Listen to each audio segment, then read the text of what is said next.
हम मीनू झा प्रणाम करै छी सब मिथिलावासी के। आइ हम एकटा और बाबा विश्वकर्मा के गीत गाबऽ जा रहल छी। रचनाकार आदरणीय श्री मणिकांत झा जी छथिन। हुनकर कृपा सब पर बनल रहे तकर मंगल कामना अइ। जय मिथिला, जय मैथिली। सबहक गाड़ी ठीक राखै छी, हमरे किया भंग ठाबै छी। सबहक गाड़ी ठीक राखै छी, हमरे किया भंग ठाबै छी।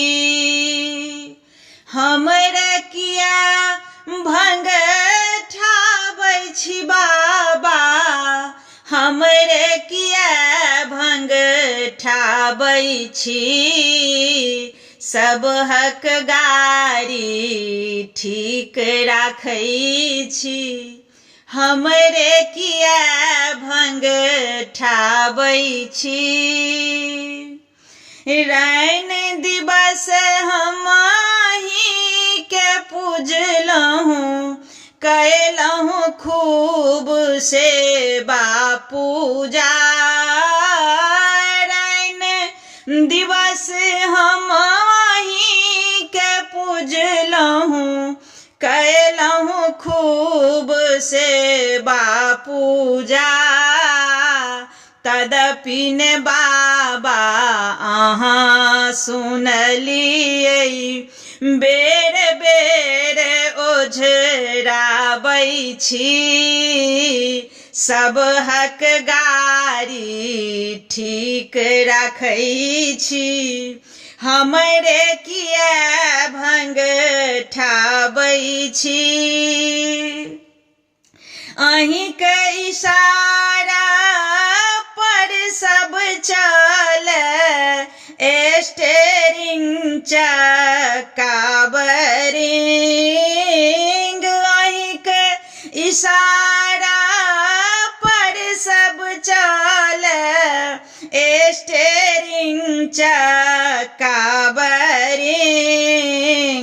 अपने के कर में सबटा बाबा, तखन किया भटकाबै छी। सबहक गाड़ी ठीक राखै छी, हमरे किया भंग ठाबै छी। हमहूँ तऽ छी अहीं के बालक, कोना बिसरलहुँ विश्वकर्मा। हमहूँ तऽ छी अहीं के बालक, कोना बिसरलहुँ विश्वकर्मा। मणिकांत के तहन कोना के रही रही के अंठाबै छी।